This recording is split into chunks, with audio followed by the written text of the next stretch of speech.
Whether you're a completely new game master or an experienced one, I think one-shots are great. The reason is because the whole idea behind a one-shot is that it's a story that'll be completed in one session. They allow you to create an experience that is much smaller in scale, which makes both players and game masters able to try new things out. Whether that's a new setting, a new genre, or perhaps GMing for the first time.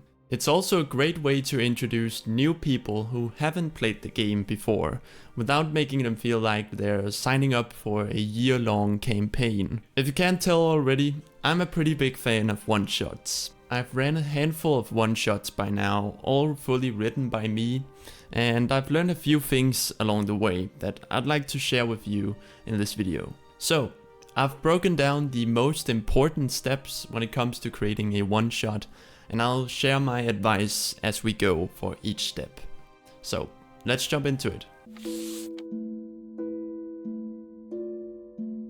Pretty much all of the one-shots I've written so far have all started with some sort of initial idea of the genre or style of experience I wanted to make. Whether it's a mystery or a whimsical adventure or even a western, there's so many things you can do. And the inspiration can come from all sorts of places, be it movies, video games, even holiday traditions like Christmas and Halloween. A couple of my one-shots started out with wanting to create a Christmas-themed one-shot or a Halloween-themed one-shot. The point is, the genre and style will affect what kind of things we'll need to create to bring that experience to life. You can imagine that there are different things needed for a political intrigue story compared to an action adventure.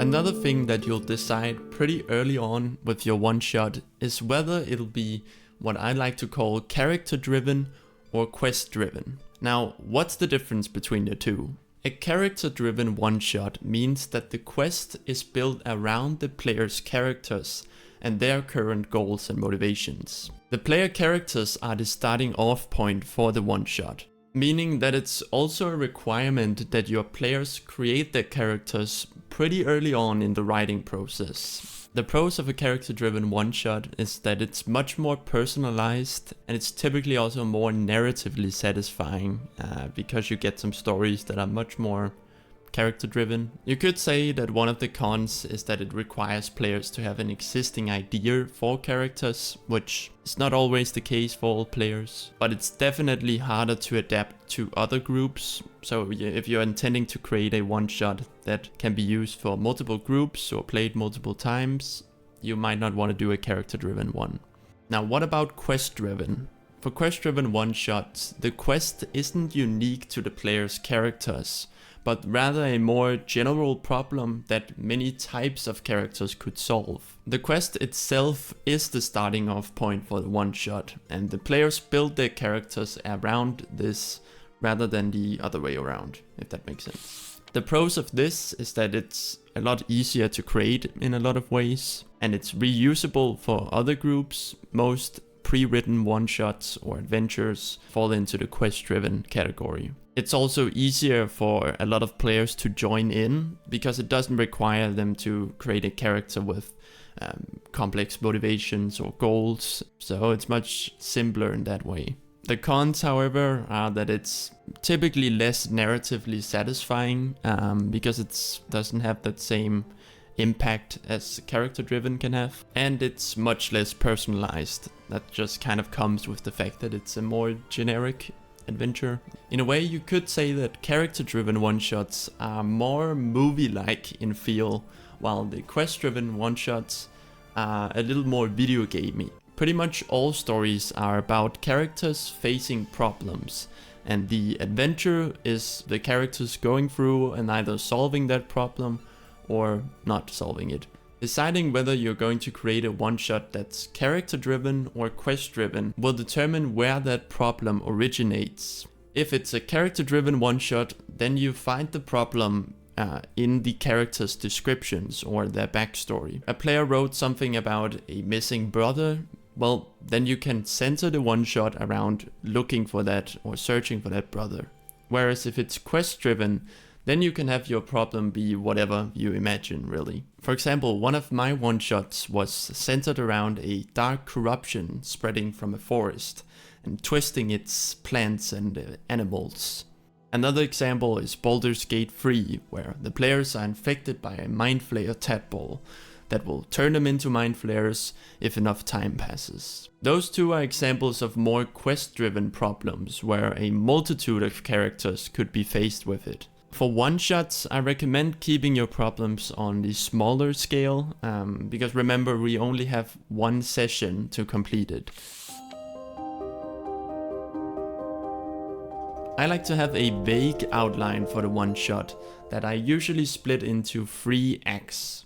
I do this because unlike regular campaigns, one-shots have a time constraint. Like I mentioned before, they have to be completed in one session, making it a lot more important that you plan it really well, and that you really limit the amount of stuff you put in it. This is not an easy task. It's a skill in itself, and it highly depends on the group you're playing with, how large it is, whether they like to roleplay or not. The larger the group is, and the more they like to roleplay, the less activities you want to put in it, if you want to respect the one session time limit. I'd recommend that if this is your first time running a game, try to limit yourself to only having 2 encounters in your one shot. This could be combat encounters, puzzles, chases, any kind of major activity like that. Try to limit it to 2. This way you can get a feel for how much time it takes for these kinds of activities with your specific group. To give you an idea of what an outline might look like, I'll use my one shot with the corrupted forest as an example. So for Act 1, or the first part of the story, I want the player characters to kind of be in the action from the beginning of the one shot. So they actually wake up in the forest after having camped there.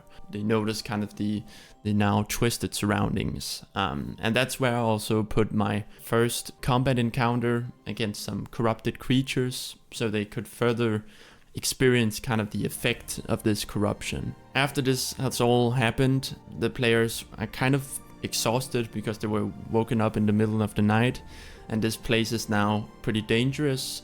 So I decided to have a kind of village nearby, and that could be a place where they could rest and kind of gather more information about this curse or corruption. So Act 2 would really be about them meeting NPCs, non-player characters, getting more information, and also finding a way towards the source of the corruption. And then Act 3 would be about them going back and traversing through the twisted forest, finding this ritual site, which is the cause of this whole corruption.